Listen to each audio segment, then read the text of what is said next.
play y arrancamos ahí. Eh, Dale, entonces hoy vamos a hablar de esto.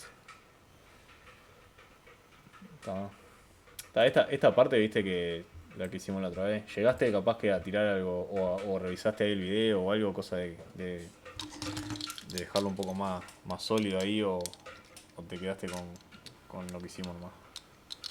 No, después lo biché, pero pasa que, o sea, yo nunca había hecho eso, entonces, Sí, sí, lleva práctica, viste. Esto del TDD lleva mucha práctica. Ahí estoy. Ahí está, ahí. Sí, igual después vemos si hacemos algún proyectito o algo al final. Y, y ya ahí ya solidificamos todo. Está, es eso, que es practicarlo y, claro. o sea, no, No, no está hay- bueno. Está bueno tener la teoría. A mí lo que me pasó con los otros gurises que ya están laburando es que eso, ¿viste?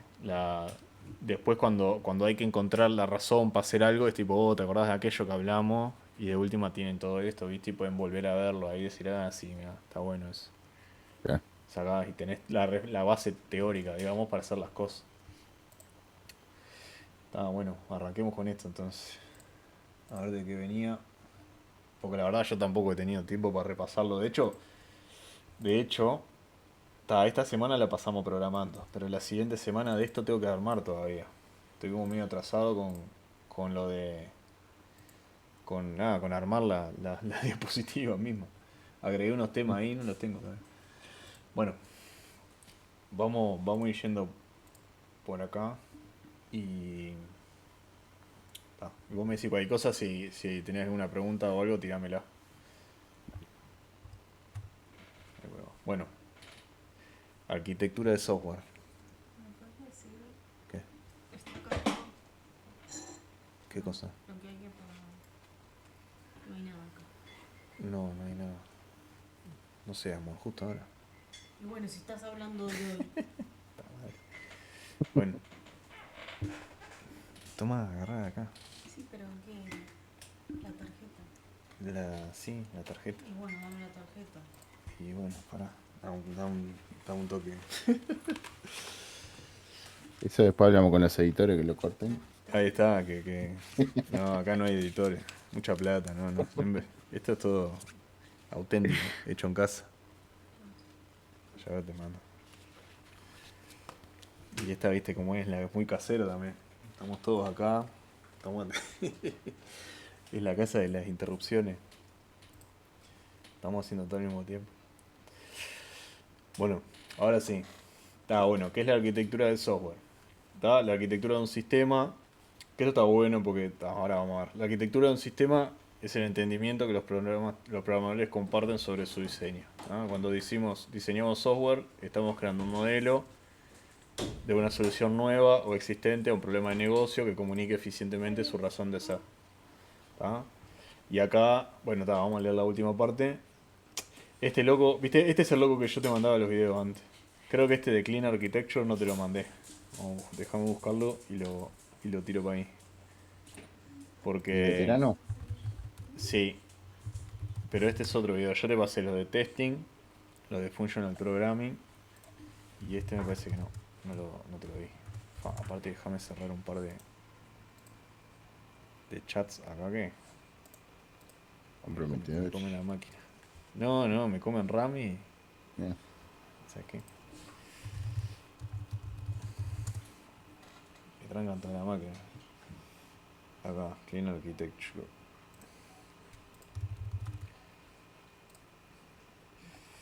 ¿Dónde está onboarding? Ahí. Y este loco dice, en inglés, ¿no? Architecture is about intent. O sea, la arquitectura se trata de intención. Como que acá estaría bueno ponerlo así. El propósito de una buena arquitectura es, defer significa delegar en el tiempo, como patear para adelante decisiones. ¿No? Una buena arquitectura, uno hace una buena arquitectura para poder tomar las decisiones después. Después loco dice, una buena arquitectura maximiza el número de decisiones que no se tomaron. ¿Tá? El loco, para este ejemplo, siempre él usa un software que él hizo una wiki, y dice, bueno, estábamos trabajando en la wiki, y como arrancando el proyecto, él siempre dice, bueno, mirá, y teníamos que tomar las decisiones. Entonces dijimos, bueno, ¿qué base de datos vamos a usar?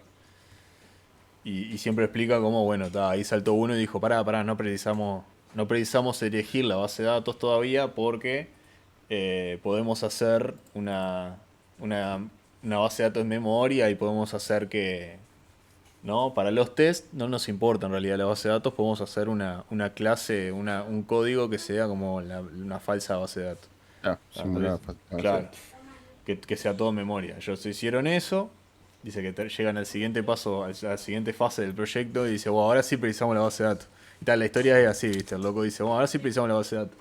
También dice, no, en realidad podríamos seguir con esto o podríamos hacer en vez de usar una base de datos, podríamos escribirlos en archivos.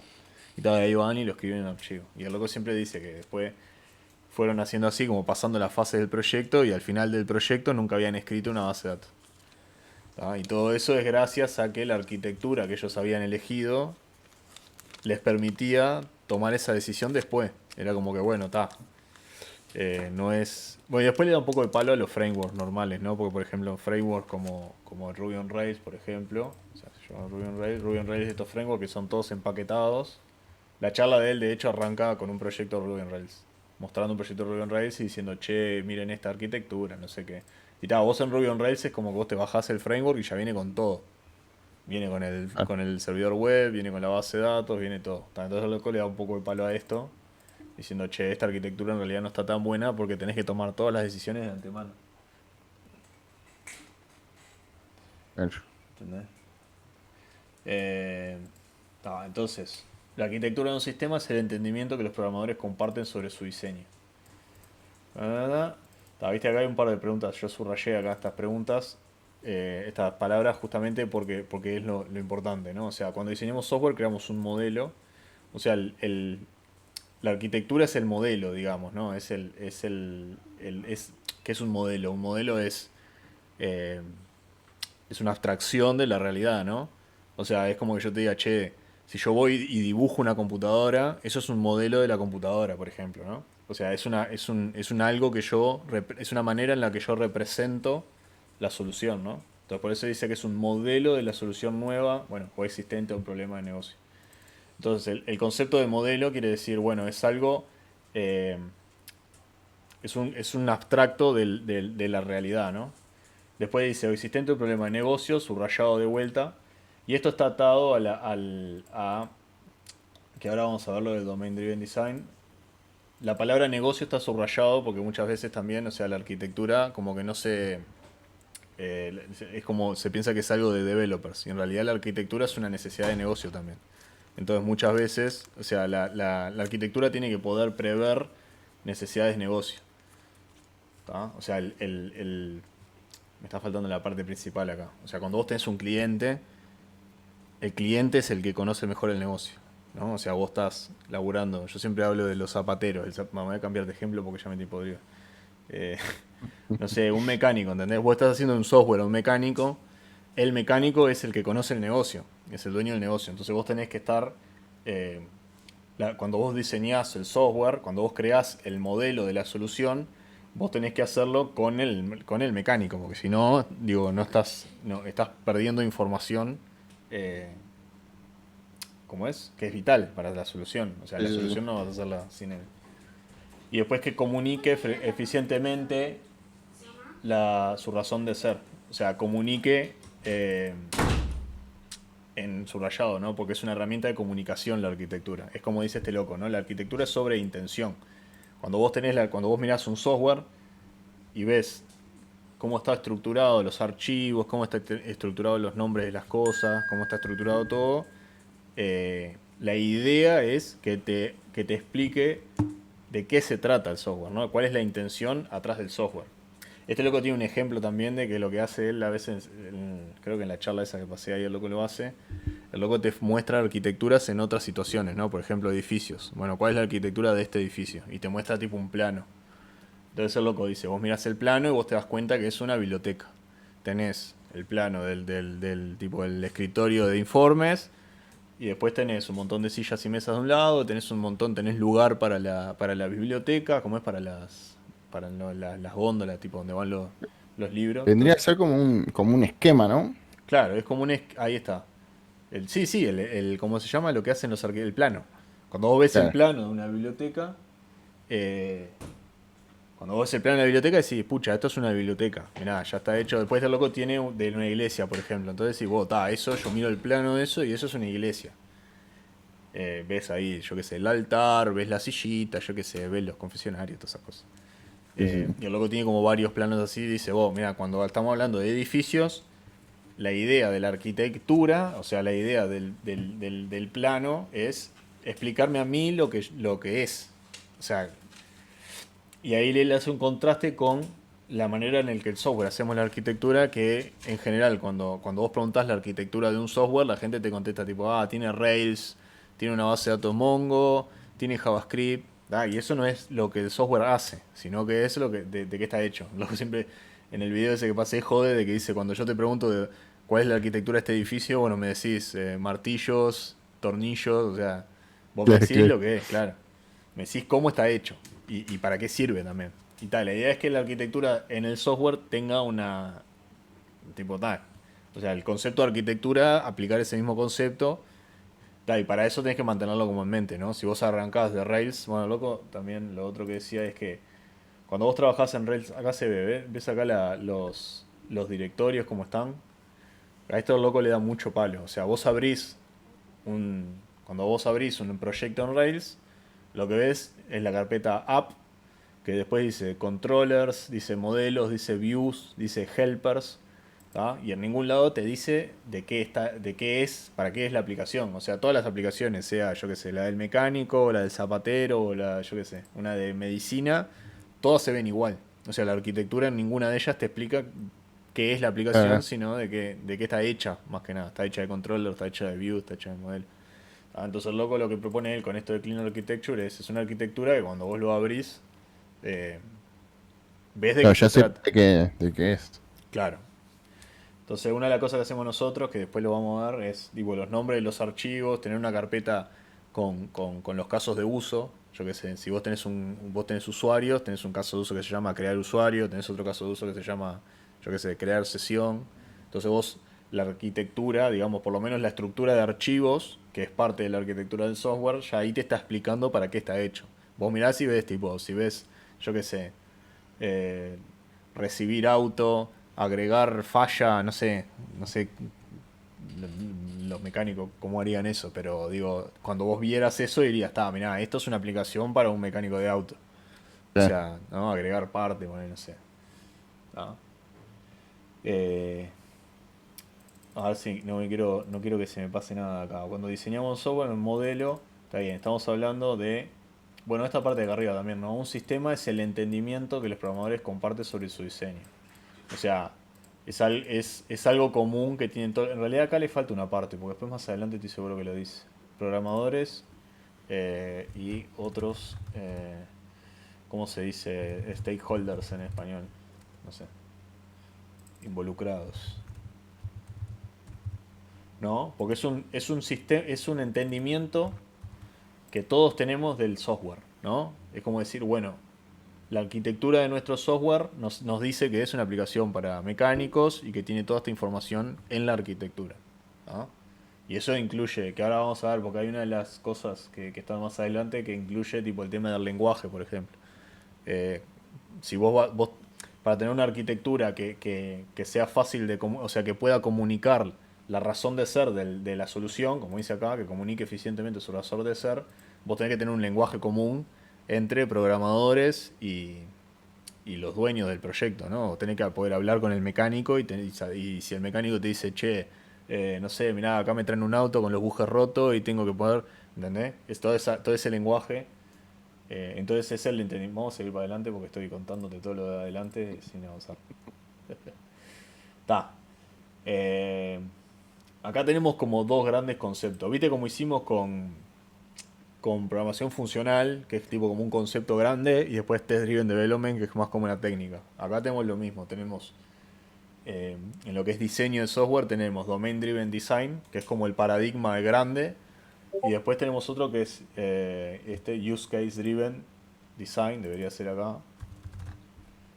¿Tá? Que es como en concreto cómo diseñamos la aplicación. Pero está, vamos a arrancar por el paradigma, ¿no? Domain Driven Design es un paradigma de diseño que propone que el modelo de una solución de software debe representar directamente el dominio del negocio. Logramos crear modelos fieles al dominio del negocio cuando incorporamos sus terminologías y estructuras en nuestro diseño. ¿Esto qué quiere decir?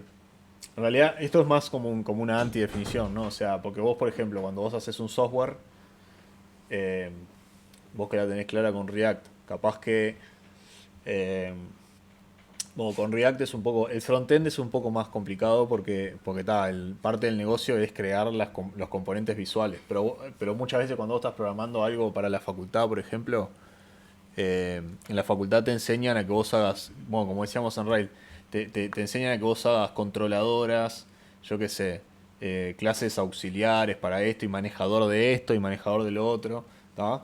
Lo que dice Domain Driven ¿Mm? Design es, si un concepto no existe en el dominio del negocio, no lo metes. ¿No? Básicamente, si vos le preguntás, vos vas al mecánico y le decís, che, ¿vos sabés lo que es un manejador de recursos? Y el loco te dice, no tengo ni puta idea, no lo pones. ¿No? Una controladora, ¿sabes lo que es una controladora? No. O sea, intentás no poner conceptos, intentás no o sea, la gracia del domain driven design es que no lo haces. Cosas tipo controller no tiene sentido para un mecánico de auto. Entonces, no lo pones. Ahora, Uh, yo qué sé, una parte, un repuesto, eso sí tiene. Entonces tu sistema al final termina siendo, bueno, tenés un repuesto. El concepto de repuesto lo tenés. Los casos de uso, el concepto de, yo qué sé, comprar repuestos. Imagínate que te hace una aplicación que tocas un botón y te pide el repuesto que precisás. No sé, como un e-commerce o algo así. ¿No? El concepto de comprar repuestos. Ese concepto lo tenés, el mecánico lo tiene registrado, entonces vos lo ponés en el software. ¿No? Incluso de repente hay algunas cosas que, por ejemplo, el mecánico no las tiene de por sí en el problema, ¿no? Porque, por ejemplo, imagínate un mecánico arreglando el auto, o sea, todo el concepto de comprar un repuesto es algo como muy complejo, ¿no? Es como que, bueno, tenés que ir, fijarte, ir, hacer, es como que algo que el loco maneja, pero no lo tiene automatizado, no tiene un botón. No sé, te estoy explicando mal, pero está. Hay ciertos conceptos que solo los tenés porque lo tenés en el software. ¿Me explico? Yo qué sé, no sé, registrar modelo de auto. Ese caso de uso lo tenés porque tenés el software, porque tenés una base de datos atrás que vos registrás el modelo. Y lo que digo es que igual aunque ese caso de uso sea específico para el software, sigue siendo un caso de uso que tiene sentido para el mecánico, ¿entendés? sí, No. más o menos. Medio Sí, capaz confuso, que pero. la compliqué demasiado, pero ya le vamos a agarrar.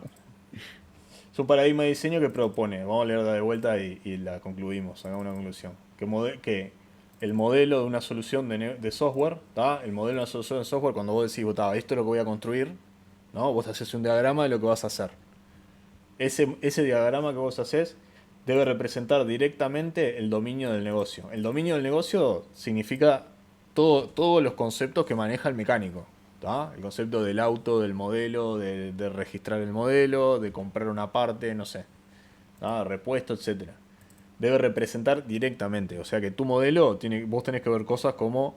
eh, no quiero hacer más ejemplos. O sea, Sí, sí, vale, entendí. ¿me Los entendés? ejemplos los entendí la parte. Sí. Sí, por aparte si hago ejemplos, después digo, es más fácil de explicar el concepto y no dar. Siempre que empiezo a explicar ejemplos es porque no sé cómo explicar el concepto. Entonces está. O sea, vos no tenés conceptos en tu modelo que no tienen nada que ver con el dominio del negocio. ¿Tá? Claro. Principalmente tratás de evitar poner cosas que son para vos. Tipo, una controladora, sí, genial, pero eso solo te sirve a vos que sos programador. ¿Tá? Eso lo tenés que sacar y tenés que mantener tu diseño pegado al dominio del loco. Logramos crear modelos fieles al dominio de negocio cuando incorporamos sus terminologías y estructuras en nuestro diseño. Está bueno, esto es lo que te decía de terminologías, ahora lo vamos a ver. Bueno, el paradigma igual que el que hicimos con lo de funcional, viste que hablamos del paradigma y después fuimos a los conceptos concretos. Eh, Ahora vamos a ir a los conceptos. A ver si. Bueno, acá. Bueno, este es el primero. Concepto de Domain Driven Design. Ubiquitous Language. Le voy a poner la parte en español acá. Lenguaje ubicuo. Ubicuo significa... Oblicuo no. ¿Cómo se escribe? Ubicuo, que está presente en todas las partes al Sí. mismo tiempo. ¿Pero qué va? ¿Con H o qué? Oblicuo No, no. así, vos. ¿Y qué? ¿Google no conoce? con U, ubicuo es. Ah, ahí está. Ahora sí. Más probable que estuviera equivocado yo que estuviera equivocado Google. Claro. Ahí está. Claro, ubicuo ahí va. Ubicuo significa que está presente en todos lados. O sea, el lenguaje que maneja que manejo yo como programador es el mismo lenguaje que maneja el mecánico. O sea, yo no tengo que explicarle al mecánico eh, ciertas cosas del modelo porque él no la entiende. No tengo que frenar y decir, ah, mirá, flaco, un controller es esto, esto y esto. No lo tenés que explicar porque no está en el modelo. Todo lo que dice acá es, debemos construir lenguajes rigurosos compartidos entre usuario, cliente y programador para referirse al dominio del negocio y evitar ambigüedades. El tema de las ambigüedades también está, yo qué sé, con el coso y el cosito, ¿no? De la ferretería. Cuando uno va a la ferretería y Sí, pide sí, un sí. coso y un cosito, bueno, es lo mismo. O sea, si los programadores le llaman de una manera distinta, que a veces pasa por pelotudos, ¿no? Es tipo, ah, sí, yo ya sé que se llama, no sé, yo ya sé que se llama repuesto, pero le voy a llamar diferente, no sé. O yo ya sé que el modelo tanto se llama así, pero le voy a cambiar el nombre. O sea, esto, lo que te dice el Domain Driven Design es vos tenés que prestarle atención al lenguaje que vos usás. Y tenés que partir de la base de que todos tienen un lenguaje común. Eso es muy común cuando estás haciendo un diseño, de decirle, bueno, a ver, ¿cómo le llamás a esto? O si estás teniendo una llamada con un cliente y el cliente te empieza a hablar y vos ves que el loco tiene terminologías diferentes, decís, vos, pará, ¿a qué le llamás esto? Ah, tal cosa, ah, mira, yo le he llamado diferente. Y siempre haces un esfuerzo por tratar de mezclar, ¿no? O sea, si no directamente agarrás la terminología del cliente, de encontrar un término medio. Decir, bueno, está, mirá, nosotros le llamamos así por esta razón, vos le llamás así, bueno, está, vamos a usar esta palabra. ¿Tá? Eh, Después, un lenguaje riguroso permite al programador probar y validar el modelo contra la expertise de los clientes y los usuarios. Si vos no hablas el mismo lenguaje, no podés validar las soluciones con el cliente. Es tipo, si vos cuando vas al cliente le decís, che, mirá, hicimos esta solución para que cuando vos hagas X, Y, pase Z, A, B y C. ¿Tá? Si vos estás usando un lenguaje diferente y el loco te tiene que preguntar de qué se tratan los términos que estás usando, ahí no lográs validar el modelo que hiciste. Vos hiciste esa solución y querés que el loco te diga, sí, eso está bien, tenés que hablar en el mismo lenguaje que él. Sí. Después dice bueno, también, bueno, cuando evoluciona el entendimiento que el equipo de desarrollo tiene del negocio, también lo debe hacer el lenguaje. Esto se refiere a, por ejemplo, vos hiciste un software con una versión X y siempre hay diferencias, ¿no? Por ejemplo, vos hiciste una función que se llama, no sé, comprar repuesto y nunca la validaste o por X o Y no tenés un lenguaje que es diferente al del cliente. Lo que dice acá es cuando evoluciona el entendimiento, o sea, a medida que vos entendés más sobre el negocio, vos tenés que ir actualizando el lenguaje.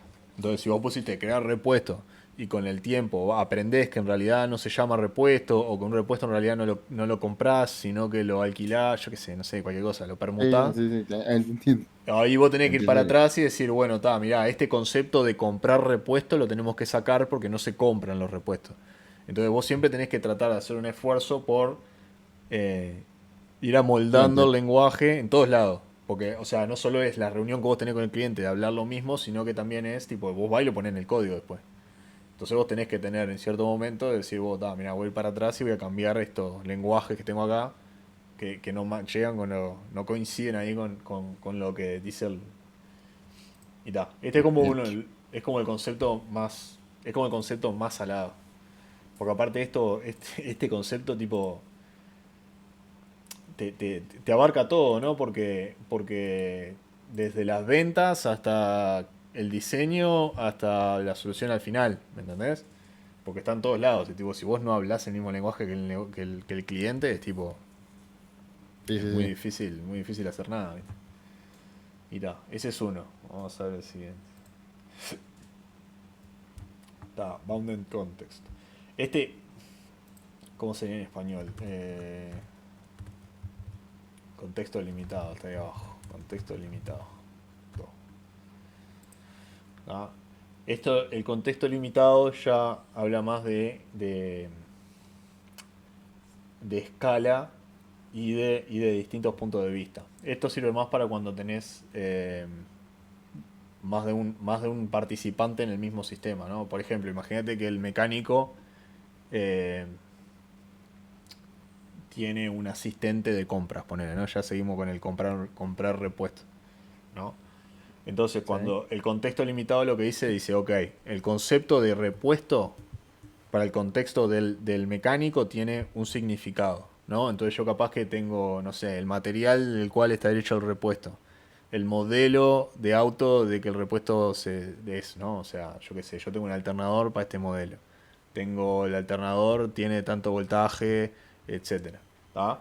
Ahora, si vos tenés, ahora después vos tenés otra persona que es la que se que es que el rol no es el mismo rol, sino que por ejemplo es el encargado de comprar el repuesto. Es un pibe ahí que el loco le arma una lista de cosas y va hasta el centro de repuesto y compra los repuestos. A esa persona ya no le importa tanto, eh, no le importa las mismas cosas que al mecánico. Ahí ya le importa, por ejemplo, la cantidad del repuesto que hay que comprar, por ejemplo, el precio del repuesto es algo que le importa. Eh, de repente capaz que el número de serie del repuesto, capaz que le importa. ¿Tá? Entonces lo que vos tenés ahí es un mismo para distintos usos, para distintos contextos. eh, Tenés el mismo contexto, perdón, el mismo concepto para distintos conceptos. O sea, el concepto de un repuesto para una persona importan ciertas cosas, para otras personas importan otras cosas. Déjame leer, acá hay un diagramita, y ahora seguimos hablando de eso, déjame leer. Pará, Cuando, dame un segundito que arrancó a llover y tengo la ventana abierta. no jodas, arrancó a llover. Sí, recién. Amor, arrancó a llover ahí. ¿Está lloviendo? Ah, no, ¿está lloviendo?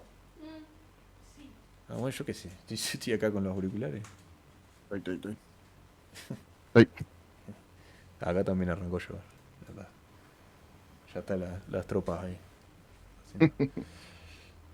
Acá dice, mira, cuando trabajemos sobre un dominio de negocio complejo debemos dividir nuestro modelo en contextos limitados. ¿Ah?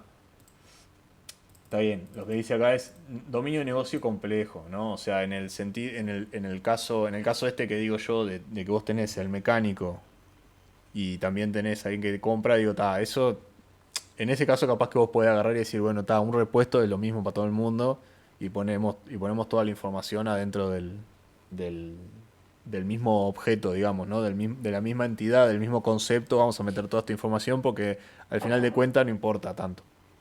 No es un modelo de negocio complejo. Pero en algunos casos puedes tener tipo, bueno, como el ejemplo que está acá. Ah, pará, ahora hablamos del ejemplo entonces. También vamos a diseñar de manera explícita la interacción entre los contextos. Eso lo vamos a ver. Cada contexto limitado de nuestro modelo va a tener su propio lenguaje que debe ser compartido. Esto es lo mismo que vimos recién. Pero esto es basado en el contexto, ¿no? El contexto te cambia el lenguaje, ¿no? Para un mecánico el repuesto va a ser una cosa, para el pibe que va a comprar los repuestos, el lenguaje ahí cambia un poco. ¿Ah? Entonces cada contexto va a tener su propio lenguaje ubicuo, o sea, ubicuo en el sentido de que, o sea, el lenguaje ubicuo no es que está presente en todos lados, sino que está presente en el contexto en el que importa. Sí, sí, sí. ¿Entendés? Y Entendí. el ejemplo acá, viste que decía, o sea, un modelo complejo y vamos a diseñar de manera explícita la interacción entre los contextos. Entonces el ejemplo de acá, esto lo saqué de acá, mira, de este viejo Martin Fowler que la tiene clara, Domain Driven, que tiene un montón de artículos acá sobre Domain Driven Design. Domain Driven Design es un libro aparte, ¿no? Hay un libro gigante de Amazon Domain Driven. Esto me va a alcahuetear la dirección de mi casa, no quiero. Te paso el link. Este acá, clic. a hacer así. Ahí. Sí. Es un libro, acá está el coso, Bounded Context. Entonces acá lo que vos tenés es dos contextos en el mismo sistema, digamos, tenés dos contextos, ¿no? Tenés el contexto de la gente de ventas y el contexto de la gente de soporte. ¿Ah? Entonces, tanto la gente de ventas como la gente de soporte tienen el concepto de customer, ¿no? El concepto de un cliente. La diferencia es que obviamente al loco de ventas le importan cosas del customer que no le importan al de soporte. Y lo mismo con el producto. Entonces, viste acá lo que dice, ¿no? O sea, vos tenés los bounded context, eh, tenés dos conceptos de customer, que cada uno pertenece a un contexto diferente. Y después esta raya que está en el medio es lo que dice acá. También diseñamos de manera explícita la interacción entre los contextos. O sea, acá en el medio vos decís cuál es la relación que tiene un customer con el otro. Capaz que estos dos customers comparten el mismo email, por ejemplo. Capaz que el producto tiene un identificador ahí, un código que está, obviamente los dos tienen que compartir para que pueda, ¿cómo es? Para que sepan que es el mismo producto, ¿no? Porque estos dos locos están Mm. hablando del mismo producto, o sea, tienen, no sé, el mismo identificador. Entonces esa parte también como la tenés que incluir en el diseño, es decir, bueno, está, aquel tiene un cliente, este tiene un cliente, pero es la misma persona, es el mismo email con él. Bueno, a ver qué más dice. Aggregate. ¿Te quedó claro? ¿Tenés alguna pregunta de esto? No, no, no, entendí. ¿Entendiste? No. Voy a copiar acá. Si queda prolijito. Cuando cambio acá, no cambia. Entonces hasta ahora tenemos tipo el tema del lenguaje, o sea, todos comparten el mismo lenguaje, y el tema de los contextos, de decir, bueno, acá voy a diseñar esta cosa, acá voy a diseñar la otra, y la conexión entre los distintos cosas, los distintos conceptos. Este otro, eh, uno, dos, tres. Tiene más conceptos. Esto es siempre así, ¿no? O sea, lo que te decía con lo de programación funcional. Estos son los conceptos que más usamos nosotros, digamos. Son las cosas que más tenemos presentes. Después de Domain Driven Design es un libro de como 500 páginas, es un Ya libro gordo está. así. Estaba Hay bichando que eso. ponerlo. Yo me lo tengo que comprar después y lo tengo que leer bien. He leído en partes ahí, pero tengo que entrarle fuerte después. A ver si puedo agregar alguna cosa acá. Eh, este último concepto del aggregate o agregado, aggregate Spanish. Bueno, English. Bueno, ya ves. El aggregate yo creo que sé, no sé si tiene traducción en español. De hecho acá está en inglés también en la parte en español también está en inglés.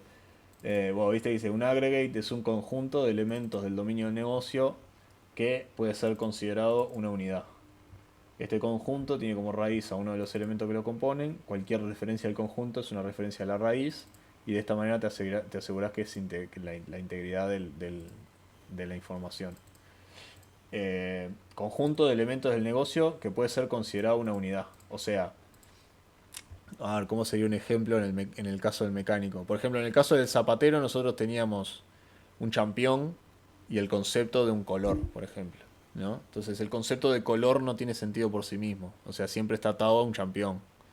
Acá capaz que es un auto, ¿no? El auto, la marca y el modelo, ¿no? Vos tenés un auto y después tenés marcas y modelos. Imagínate una base de datos que vos tenés separado, los autos que estás arreglando, las marcas de todos los autos y los modelos por marca. El concepto de marca no tiene sentido por sí mismo. O sea, siempre está atado Un modelo, a si no un hay. capaz que ahí va, el concepto de modelo no tiene sentido sin la marca. Ponele. Porque la marca capaz que sí tiene sentido por sí sola. Como decir, bueno, existe este auto.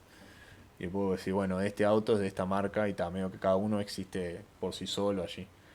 Pero el modelo como que no tiene sentido, ¿no? Si yo te digo, che, yo qué sé, un Corsa, está bien. Digo, bueno, Es un buen justo Corsa es ejemplo, un va. ejemplo de mierda. Pero yo qué Pasa que los sé. modelos también son todos diferentes, entonces, si necesitas, puede haber dos autos del mismo modelo, o sea, diferente marca, todavía, pero. Claro, sí, pero incluso si tienen el mismo nombre los modelos, ¿no? no son el mismo modelo, porque, porque justamente, ahí va, ese es tremendo ejemplo, porque yo qué sé, seguramente algún auto tenga el modelo uno, no sé, un Renault, tal Renault 19 debe haber un Renault uno. Ahora, yo te digo uno y puede ser Renault uno Claro. o un Fiat Y uno, anda ¿me en entendés? chequear cuál es. Sí, sí. ¿Entendés? Pero lo que voy es, el modelo por sí solo, si yo te digo cuál es el modelo, vos te tengo que decir también cuál es la marca, es un Chevrolet Corsa, es un Fiat uno. Entonces el concepto de modelo por sí solo no tiene, más con los autos que tienen códigos de modelo, ¿no? El ZRB 2005, Sí, yo qué sí, sé, sí. un 206, está Sí, bien. Entonces ese concepto de modelo no tiene sentido sin el concepto de marca. Entonces lo que vos haces es un aggregate. Esos dos juntos son un aggregate. ¿Ah? Conjunto de elementos del dominio que puede ser considerado una unidad. Marca y modelo es un aggregate. Y después lo que dice es, este conjunto tiene como raíz a uno de los elementos que lo componen y cualquier referencia al conjunto es una referencia a la raíz. Entonces, en una base de datos, por ejemplo, eh, si vos tuvieras que modelar la marca y el modelo, vos decís, bueno, yo voy a referirme al conjunto, al aggregate, ¿no? Al conjunto de marca y modelo a través del modelo, ponele. Entonces yo cuando tengo el auto, guardo la información sobre el auto y le digo, la marca es, y le paso el identificador del modelo. Le digo, bueno, este auto, matrícula, yo qué sé, SBC 1200, es un Corsa y apunto hacia el modelo. Entonces el modelo ya tiene la marca incluida en el conjunto. Yo no tengo que decir es este modelo y esta marca. sí, Entonces sí, sí. el modelo Ya. y la marca van para todos lados. Sí. Te entendí, te entendí. ¿Entendés? Ese es el concepto de un aggregate. Y después, esto está bueno porque después vos podés hacer algunos cambios en la base de datos. ¿Vos trabajaste con SQL o con Mongo en algún momento? Va, con Mongo trabajamos la otra vez. Pero con SQL trabajaste alguna vez. No, no, nunca. Lo que tiene el MySQL es que vos tenés cada cosa en su tabla. ¿No? O sea, vos tenés una tabla, tendrías una tabla de autos. Las tablas son como planillas de Excel, digamos. Tenés una tabla de autos, una tabla de marcas y una tabla de modelos. Y después depende de cómo vos los conectás entre ellos. Ahí no te cambia mucho. Si vos decís que tal, la marca y el modelo van siempre juntos, no te cambia mucho la estructura que vos terminás haciendo en la base de datos. O sea, siempre lo ponés igual. Tabla uno, tabla 2, tabla 3. Ahora, cuando vos lo haces en una base de datos tipo Mongo, que viste cómo hacíamos, que guardábamos los objetos enteros. Era tipo, bueno, acá este objeto lo pongo adentro de la base de datos, lo saco todo junto, lo guardo todo junto. Ahí es donde Sí, un sí, sí. aggregate te ayuda a un montón. Porque si, por ejemplo, el concepto de auto, para hablar de dos conceptos que no van juntos, ¿no? El concepto del auto que estoy arreglando y el modelo, ¿no? Esos dos conceptos pueden aparecer por sí solos en distintos lados. Este es el auto que estoy arreglando y estos son los modelos que tengo en la base de datos. Esas dos cosas vos las pones en colecciones diferentes. ¿Te acordás cómo usábamos las colecciones el otro día ahí? Tendrías una colección de autos y una colección de modelos. ¿Me entendés? Sí, sí, sí. Pero si vos decís, la marca y el modelo es el mismo aggregate, es el mismo conjunto, vos no pones una marca, capaz que es un ejemplo de mierda, pero digo, no pones, no pondrías una colección de marcas. Porque si las marcas nunca van separadas de los modelos, agregás, vas y lo pones junto con los modelos. Decís, bueno, Claro, voy a Corsa, hacer una colección de modelos y ya claro, está. y pones todo ahí adentro. Porque si bien son dos conceptos que en el diseño del sistema son diferentes, cuando vos decís esto es un aggregate, decís, bueno, Sí, lo sí, pongo en el mismo como que lugar. funcionan en conjunto. Claro, si van para todos lados juntos, ¿para qué voy a hacer dos lugares? ¿Para qué los voy a guardar en lugares separados? Y eso después Sí, te puede dar tipo mejoras de rendimiento, por ejemplo, porque si vos tenés que es una cosa menos que tenés que sacar de la base de datos, ¿no? Si vos tenés que ir a buscar a una colección, sí, sí, sí, en eso vez de te, buscar en una colección, o sea, en vez de buscar en dos colecciones, buscan una sola y ya está. claro, ahí va. Literalmente. Está. Y ese es medio que el concepto de aggregate. Después puedes tener cosas más grandes, ¿no? Yo qué sé. Cuando hacíamos el ejemplo del zapatero tenías tipo los talles, por ejemplo. Vos tenías un zapato que venía en distintos talles, en distintos colores. Entonces todo eso es un aggregate en sí mismo. Vos tenés un modelo de zapato, ese modelo de zapato viene en talle A, talle B, talle C, color Z, Y y X. Entonces todo eso lo metías en un mismo lugar en la base de datos. No te gastas en ponerlo en diferentes lugares porque está. Son diferentes cosas, pero van siempre juntas para el mismo lugar. Entonces es al pedo separarlas. Las pones todas juntas y listo. Digo, ahí como que tenés un aggregate con más cosas, ¿viste? Tenés talles, tenés colores, tenés un montón de cosas. Acá no tenés Sí. tanto. Eh, Al final era mejor el ejemplo de los zapatos, de la zapatería. sí, pero metí podrido. Debo tener ahí en el subido a YouTube, debo tener como 6 videos hablando del mismo ejemplo. Metí la bola allí. Que variar un poquito. Aparte, si no, pierde el. O sea, si no sirve para modelar muchas cosas, es medio el santo botón. Ta. Y eso es medio que lo que nosotros usamos de Domain Driven Design, ¿no? O sea, es como decir, bueno, está. Lenguaje, primera cosa que hacemos es, bueno, lenguaje. Asegurémonos de que todos estamos hablando el mismo idioma. Todo el mundo le llama igual a las mismas cosas. El segundo es siempre, wow, esto se nos está yendo de las manos, empecemos a separar. Bueno, este es el contexto de los vendedores, este es el contexto de soporte, este es el contexto del mecánico que repara, este es el concepto de el encargado de compras yo qué sé, del taller. Entonces, esas dos cosas. Y después el aggregate ya es más cuando vamos a hacer eso, ¿no? Más que nada lo usas en la base de datos. Es decir, bueno, está, ¿cómo diseño la base de datos? Si estas tres cosas van siempre juntas, las ponemos en el mismo lugar y ahí ahorramos trabajo. Y aparte es como dice acá, ¿no? Decía algo de la integridad. Aseguramos su integridad. Si vos separás las cosas, también das lugar a errores después de decir, vos, mirá, Sí, sí, en la búsqueda claro, entendiendo. me está trayendo Corsa, pero me está trayendo otra marca diferente y porque hay un error, o sea, das lugar a esos errores. Eso como medio como el paradigma es ese. Ahora, ahora está esto de Use Case Driven Design, que esto es medio, acá sí capaz que, esto lo sacamos más que nada de, eso lo puse ahí en el Discord, no lo puse, ¿no? Sí, lo puse. Sí. Eh, Esto de Use Case Driven Design es sacado de ahí del Clean Architecture, ¿tá? Que es la manera de que el loco organiza es la manera en la que el loco organiza todo esto de cómo hacer que la arquitectura refleje lo que vos haces en lo que hace el software, digamos, ¿no? Use Case Driven. Vamos a ver lo que dice acá. Es una disciplina de diseño y desarrollo de software en la cual los casos de uso del sistema son la referencia principal. Medio como lo de Test Driven, viste que en el Test Driven vos decías, bueno, voy a empezar por el test y voy a dejar que el test me lleve hacia donde quiero ir con el desarrollo. Test Driven Development. Acá es Use Case Driven Design, o sea, vos decís, bueno, ¿cuáles son los casos de uso que yo quiero eh, representar? Quiero que el mecánico pueda comprar un repuesto, genial. El caso de uso es comprar un repuesto. Voy a expresar ese caso de uso y todo lo demás viene después de eso. O sea, todo lo que viene después es para hacer funcionar el caso de uso, digamos. Entonces es una disciplina, de vuelta con el tema de las disciplinas, ¿no? Es algo que vos tenés que enfocarte, no hay una Sí, sí. herramienta, es como vos tenés que decir, bueno, lo voy a hacer así. Los casos de uso son la referencia principal, ¿no? Razonar el sistema de sus casos de uso obliga al programador a ver la solución desde el punto de vista del usuario, lo que resulta en mejor decisión.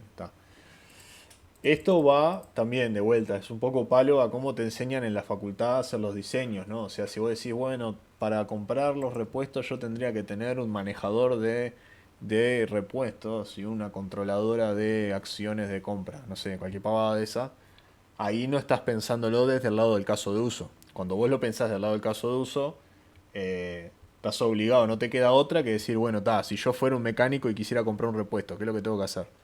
¿No? Y eso te lleva a vos, te pone a vos en la cabeza del mecánico que quiere comprar el repuesto. Sí. Entonces ahí ya empezás a decir, bueno, a ver, ¿qué preciso saber? Preciso saber el modelo del auto, modelo del auto. Entonces ahí vas diseñando el caso de uso. Yo qué sé, busco el auto que supuestamente estoy reparando. Genial, acá lo encontré. Ahora lo que voy a hacer es voy a revisar qué modelo es ese auto. Genial, acá está el modelo. Bueno, ahora voy a ir y voy a consultar el stock del centro de repuesto a ver si tiene esto. Tiene stock. Voy a hacer un pago, tipo todo así. Entonces vas armando el caso de uso con lo que. Hacerlo práctico para el uso de la persona, digamos, ¿no? Claro. Sí, pero también de eso, del diseño, ¿no? O sea, a ver, es siempre más fácil decirlo desde el punto de vista de lo que no hacer, ¿no? Hay que tratar de no, o sea, si bien esto tiene un foco de decir, vos, enfocate en el caso de uso, Lo que es más común no es esto, lo que es más común es lo que te decía recién. Es decir, ah, bueno, y ya inmediatamente lo que haces, si esto estuviera haciéndose como un ejemplo de la facultad, por ejemplo, como lo hacía yo en la facultad, lo primero que haces es desenchufarte del problema que tiene el tipo y empezar a hacer cosas como vos la harías. Tipo, ah, mirá, bueno, tengo que tener un repuesto y tengo que tener un usuario y una sesión. Y es tipo, no, pará. O sea, si te enfocás en el caso de uso, te sale mejor. Eh, Va por ahí la movida, va por el lado del... Digo, no quiere decir de que de la otra manera no puedas mantener al usuario, ¿no? ¿Me entendés? Es como que capaz Sí, que lo sí, haces sí. de la otra manera, pero seguís pensando en el tipo. Pero está, Claro, esto capaz que también... haces cosas innecesarias que en realidad realmente no precisas hacerlo. Ponele, ¿no? Sí, esa metodología te da más lugar a que te equivoques, básicamente. Si vos no pensás en el caso de uso, si vos no te enfocás en el caso de uso y te enfocás en otra cosa, cualquiera sea, estás perdiendo foco de la solución que estás haciendo. Estás perdiendo foco de eso que está el loco tratando de hacer. Digo, capaz que lo haces bien, ¿no? Digo, capaz que haciendo otra metodología de diseño, capaz que igual llega al mismo resultado. Capaz que igual hace, o sea, de hecho, o sea, yo no conozco mucha gente que lo haga así. Y esa gente igual hace software que funciona. Eh, a mí me resulta mejor esto para no salirme de la cabeza del tipo, nada más. Eh, ta. Entonces, después, esto ya es más concreto, ¿viste lo que te decía? El paradigma es como más amplio y esto ya es más tipo, bueno, vamos al caso. Eh, y acá tiene algunos ejemplos de código y todo, ¿no? Esto ya es como ya yo agarro lo que el usuario me estaba diciendo que quería, uso eso del Domain Driven Design y lo transformo tipo en tareas que yo puedo sentarme y programar. Entonces vamos, esto ya lo leí, acá. ¿No? ¿Qué es un caso de uso? Un caso de uso es un documento que contiene las acciones que definen una interacción entre un actor, que puede ser un usuario u otro sistema, ¿no? O sea, el actor puede ser el mecánico o puede ser, yo qué sé, un robot, yo qué sé, alguna API de Sí, algo, otro o sistema que... ¿no? Eh, el sistema de stocks, por ejemplo. Imagínate que el centro de repuesto tenga su propio sistema y yo le diga, vos, cuando se actualice el stock, pegame a mi servidor en mecánico.com barra actualizar stock. No sé. Ahí el, sí, el- sí, el sí. actor sería el otro sistema. Documento que contiene las acciones definen la interacción entre un actor y un sistema y su objetivo. Entonces es tipo, bueno, con este caso de uso vamos a lograr X. ¿tá? Entonces acá tenés un ejemplo.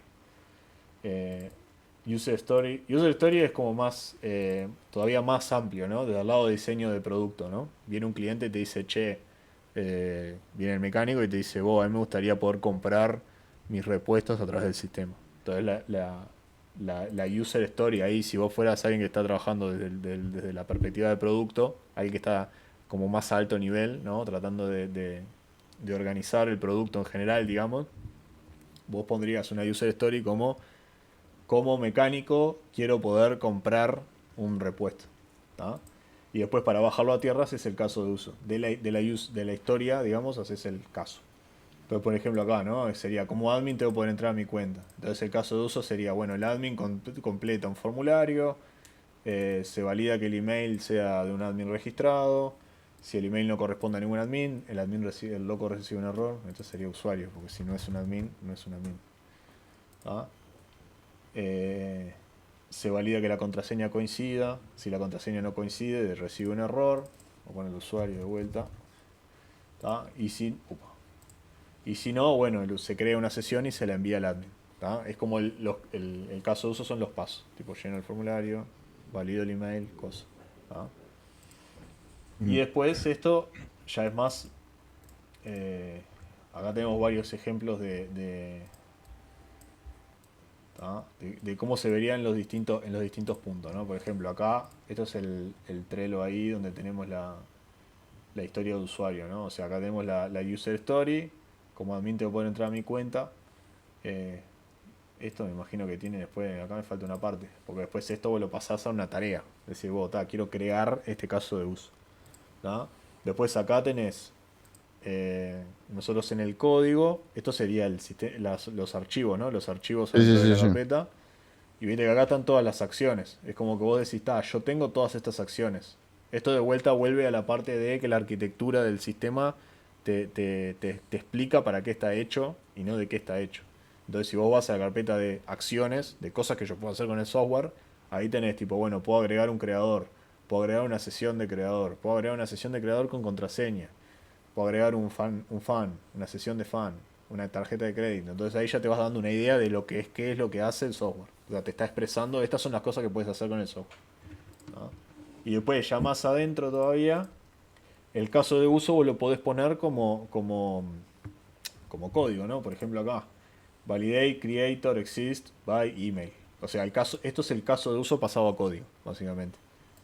Y ves cómo está acá también, acá podemos verlo de programación funcional. Lo que veíamos el otro día del paradigma declarativo. Acá, como es declarativo, nosotros podemos ver qué es lo que está pasando. O sea, tenemos funciones que representan cada uno de los casos, de los pasos del caso de uso. Entonces, el caso de uso es agregar la sesión del creador con contraseña. Entonces, después vos tenés cada uno de los pasos. Validar que el creador existe con su email. Crear, ¿cómo es? Validar la password del Sí. creador. Guardar la sesión para el creador y devolverse. Que es lo mismo que estaba acá, ¿no? Es lo mismo que estaba acá, pero ya en código. Y En esto es código. testeable todo, ¿no? Está. Eh, y ya lo próximo ya se va del use case driven development, digamos. Esto es use case driven design, no development. Bueno, en esto ya sería development, sí, pero no, es parte del diseño igual. Eh, y después lo que. Entonces, como para cerrar lo del use case, o sea, viste cómo es. Me paro en un caso de uso y digo, bueno, ¿cuáles son los pasos del caso de uso? Bueno, el mecánico quiere comprar un coso, entonces el mecánico va a poner su identificador de mecánico. Genial. Encuentro el mecánico según el identificador, busco el producto según el modelo, eh, yo qué sé, envío la compra al centro de repuesto, le muestro el resultado ¿no? Por ahí vendría el caso de uso. Entonces vos vas diseñando ese caso de uso y ahí ya van saltando las funciones que vos tenés que ir armando en tu sistema. Es como, bueno, tengo una función que representa el caso de uso. Esa función se llama comprar repuesto. Y después cada paso de esa función o sea, cada uno de estos que están acá, que es lo que viene ahora después de explicado, es cada función de esas es un paso del caso de uso. Tipo, bueno, voy a verificar que el mecánico sea el que me dice que es. Voy a verificar que, yo qué sé, el producto tenga stock. Todo así. Entonces ahí tenés una función. Verificar stock. Validar mecánico. Yo qué sé, cosas así. Sí, Ah, sí, sí. por ahí va el tema de use case. Esto de este modelo así es lo que se llama el pipeline pattern. Esto también es lo que estamos viendo Martin Fowler. Pipeline. Collection pipeline.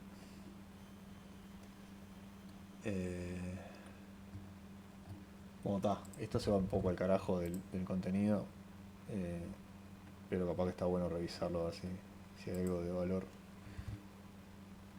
¿Dónde estoy tirando las cosas? Ahí. Collection pipeline.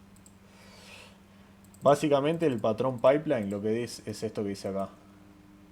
Es un patrón de programación en el cual un proceso se divide en operaciones de manera que cada operación recibe como entrada la salida de la anterior. ¿Tá? Entonces yo en un caso de uso tengo varios pasos. El paso 1 recibe lo que mandó el usuario, pero ya el paso 2 recibe lo que devolvió el paso 1. Y el paso 3 recibe lo que devolvió el paso 2. Si te acordás del principio, functional programming, nosotros vimos un pipeline acá al principio de todo. Dale,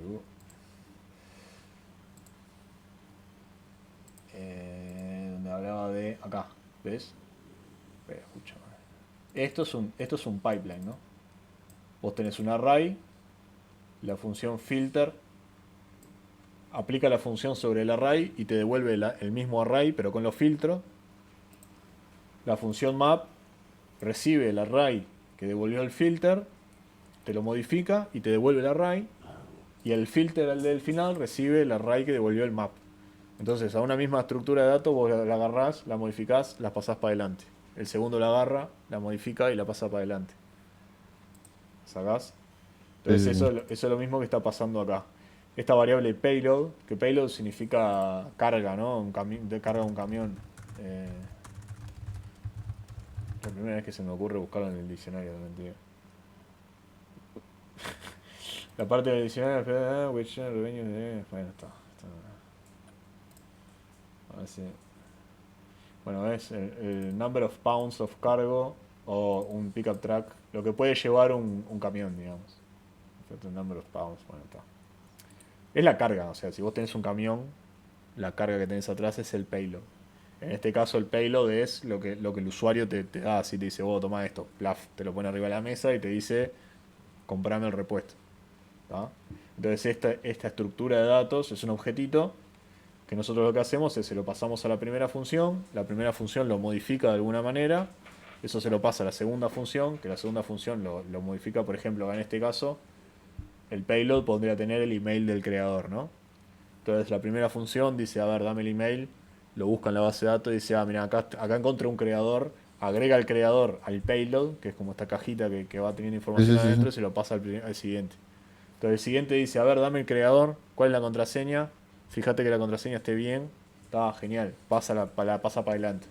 Llega esta y dice, bueno, guardar la sesión para el creador, bueno, a ver, dame el creador, tú acá está la sesión, tomá, la pone para adelante, está. Y este present lo que hace es básicamente ese payload. eh, lo que pasa en general es que, claro, todas estas funciones van cargando cosas al payload y el present lo que hace al final es como filtra y limpia eso para que lo pueda ver el usuario. Entonces acá ponen que al final vos tenés la sesión que creaste, el present lo que haría sería, bueno, saco todo lo que no tiene que ver con la sesión y tomá, acá está la sesión. Acá. Pero ahí Claro. tenés el pipeline, ¿no? Eh, y acá está el mismo ejemplo con la fruta, ¿no? O sea, el usuario te da una banana, la banana entra en el paso uno, el paso uno devuelve una manzana, que entra en el paso 2 devuelve ¿qué es esto? Una ananá, paso 3 devuelve un pomelo y lo que el usuario recibe es un pomelo, ¿no? Entonces se van pasando, cada paso del caso de uso va pasando para el siguiente, la misma estructura de datos y ahí van yendo. Y esta es la última, pero no me acordaba que estaba esta acá. Inyección de dependencia, lo que vimos la otra vez. Es una técnica por la cual un elemento recibe sus dependencias por parámetro. El elemento queda acoplado al contrato, interfaz y no a la implementación. Usamos inyección de dependencia para mantener el código que contiene la regla de dominio desacoplado de la implementación de framework herramienta. ¿Te acordás cómo nosotros hicimos para que cuando hicimos aquella función... eh, a ver si lo borré, a ver. Creo que no lo borré. CD, onboarding. Que no me quiero mandar cagada. Ahí está. Nosotros teníamos en el spec, en la query, la inyección de dependencia. Nosotros lo hacíamos acá. Nuestra función recibía por parámetro la dependencia, que es la conexión a la base de datos, ¿no?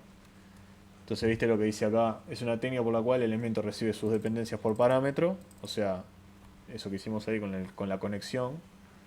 El elemento Sí. queda acoplado al contrato. ¿Te acordás lo que habíamos visto con lo de contract testing en lo de development? O sea, queda acoplado a la funcionalidad que esa dependencia ofrece y, como dice acá, y no a la implementación. Eso quiere decir, por ejemplo, de que imagínate vos tenés una función. Esa función se comporta de determinada manera, o sea, tiene un contrato. Si mi función lo que dice es, che, si vos cuando llamás a una función cargas ese archivo en particular, vos te estás casando con ese archivo. No te estás casando con el contrato. No tenés manera de decir, bueno, esta vez usa este otro archivo. ¿Me entendés? Eh, Es ese archivo y no hay manera. Ahora, si vos lo recibís por parámetro, vos recibís algo y vos decís, bueno, esto que yo recibo es una función, entonces yo lo invoco. Vos ahí te estás casando con el contrato. Vos estás diciendo, bueno, lo que yo recibo es una función. No estás diciendo yo recibo esta función. Bueno, a mí me tenés que mandar una función y el resultado de la función también tenés que más o menos esperar un resultado en particular. Entonces con la inyección de dependencia vos decís, bueno, esta función que tenemos acá recibe una conexión a una base de datos Mongo. Después el loco le hace punto .collection y todas esas cosas que le podés hacer a una conexión de ese tipo. Pero no se casa con una conexión. Porque siempre mientras vos le pases algo que se comporte como una conexión a una base de datos de Mongo, ¿no? Yo puedo venir acá y definir un objeto que sea tipo connection y que tenga todas las funciones, ¿no?